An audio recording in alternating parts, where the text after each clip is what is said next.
If you found this episode, you've already survived something you thought would break you. Maybe no one clapped for you, no one showed up, or no one noticed the way you kept going with your heart half missing. But I did.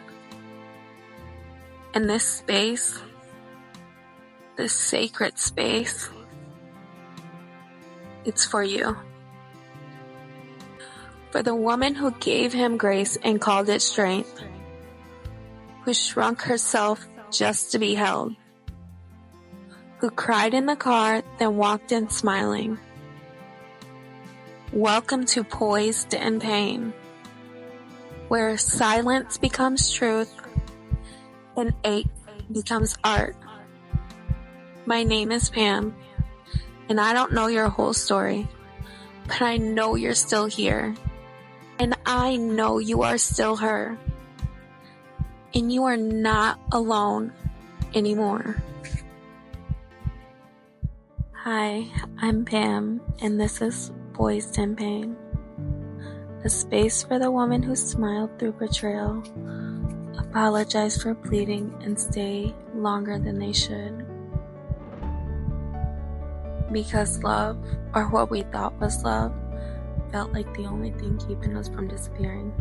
This episode is for the woman still in the house, still sharing the bed, still holding her breath while begging for effort. You're not stupid. You're not weak.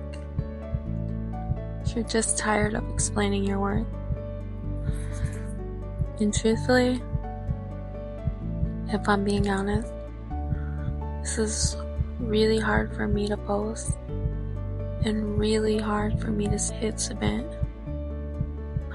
But you see, I've been trying to clean myself in dirty water, and I just can't keep staying hidden and expect to change the cycle. I can't keep passing the generational curse. I don't want my daughter to wake up one day and say, "Why is he allowed to hurt you, but I'm not?" If this episode breaks me open, oh well. I knew I wasn't being loved right the day after my birthday. It was my 35th year, and he promised me Topgolf. We talked about it all week. I got a new outfit. I was going to get my nails done. We invited my cousin and her husband to come with us, and it just made me even more excited because I was like, wow, I finally feel special. I knew I shouldn't have got my hopes up, but I did. And when my cousin and her husband canceled, my husband canceled on us too. He told me, "It's only the two of us, it's gonna be boring." I felt like it would be romantic, but that was just me. Instead, he took me to Texas Roadhouse. And maybe I sound ungrateful, but I was disappointed. But not because I wanted steak, it was because, for once, I wanted to feel chosen. I wanted to be picked. I wanted effort on my birthday. Just a little effort on my birthday. It's a special day. No one should cry on their birthday. But when I did cry, when I felt the sadness come over me like a quiet funeral, I told myself, if he doesn't do better next year, I'm leaving. And next year came, and he didn't. But I didn't leave either. I stayed because I love him. And sometimes I think I love him more than I love me. Sometimes I think I'm not even trying to save this marriage anymore. I'm just trying to save the version of him I prayed he become. Sometimes I don't stay because I'm weak. I stay because I'm loyal to the version of him I created in my head. I stay because I think maybe the next birthday he'll try harder. I stay because I still have a little bit of hope in him. I stay because if I didn't, he'd be all alone. I stay because I believe I'm the only woman who can love him unconditionally. And maybe it could heal him. But if I'm being honest, every time I stay, I abandon me. And no matter how many times I forgive him, I'm still the only one crying in the dark, planning on leaving silence. See, what I'm learning is, loving someone deeply doesn't mean you owe them your silence. It doesn't mean loyalty to their wounds over your healing. Staying doesn't make you strong, and leaving does make you heartless. You can still love and leave. Sometimes real love means choosing the version of you that's still wanting to come alive. And sometimes I look in the mirror and I don't even recognize the woman looking back at me. My eyes are swollen from crying. I'm holding weight of stories of every moment I swallow silent. And people say I wear this heart on my sleeve. But truthfully, I just feel like I'm wearing exhaustion like perfume. But here I am, still showing up, still giving, still waiting for someone to match my effort without being asked. And if I'm being real, I don't even feel connected anymore. Sometimes I find myself closing my eyes, not to feel closer, but to remember who he used to be, or who the version of him I want him to be, or beg God for him to be. Sometimes he tries to grab my hand, and I just feel numb, and I hate that.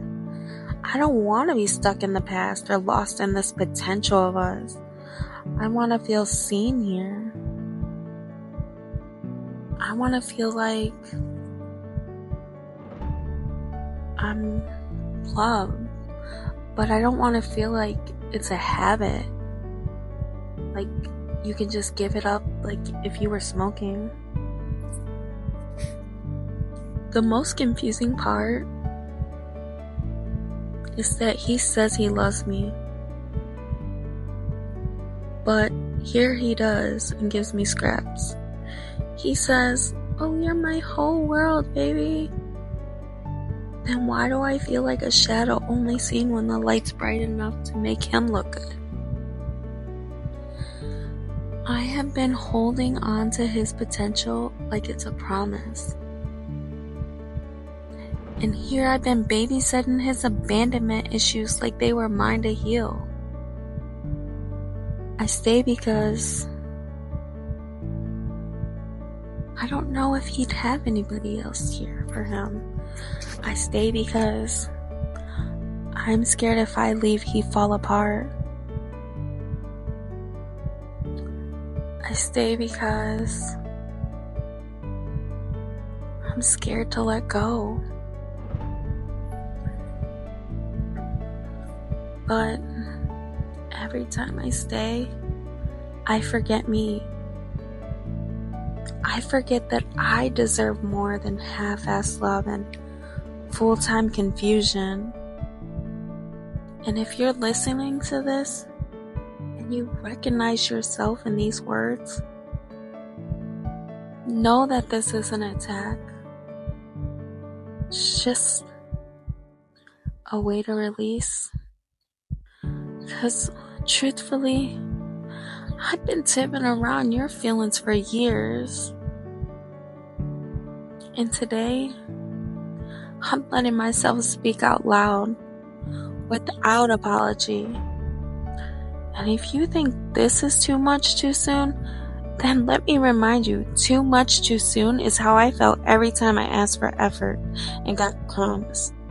Every missed birthday, every crappy Christmas, every time we had to miss out because you didn't want to leave the house. And every time I cried, got called sensitive, every time I gave my all and got silenced. This isn't too much. This is really what I've been choking on for years. And today, I'm finally letting it out. No fear, no filter, no folding. Just the truth that I've been swallowing to keep the peace. You know something I'm realizing? He doesn't even want me to post the version that tells the whole truth. The one that shows who he really is. But I can't hold it anymore. It's what I've done for years. I made everything look pretty while I was slowly breaking. No one's seen my tears. No one's seen my cry. I reached out to everyone. Family, friends, his mom, his sister. And everyone said, it's gonna be okay. It's gonna be okay. But I don't know if it is anymore. And I'm tired of breaking. And I'm done with that because I want to be free. I don't want to be controlled. I don't want to be cropped into this version of myself that makes someone else look good. I want to be my whole truth. I want to be myself. Even if it's uncomfortable. Even if it's too much. Even if this is embarrassing. Even if it costs me everything I thought I needed to hold on to. Because staying silent isn't getting me anywhere. And girl, if you're listening to this with tears in your eyes, and if your stomach is tight, if your soul feels seen in all the wrong ways,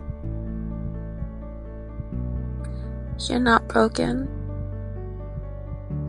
You're just really tired of being the only one who's trying. You don't have to leave today. You don't even need a 5-step plan. You don't owe anyone a timeline. You can stay if you want to stay, or you can go if you want to go. But promise me this. Whatever you feel right now, in this moment, let yourself feel. Don't numb it. Try to over-explain it. Don't bury it into busyness so you forget. Don't wrap it in faith just to avoid the truth. Feel it. Because sometimes the only way out is through. Because sometimes you need to feel the pain to find the strength. And sometimes the scars make the story. And honey, you're still writing yours. You are not weak for staying. You're just waking up. And this is what healing looks like and sounds like. Thank you for listening to Poised in Pain, where I'm still here, still her, still on fire. And girl, I'm standing right in the smoke with you.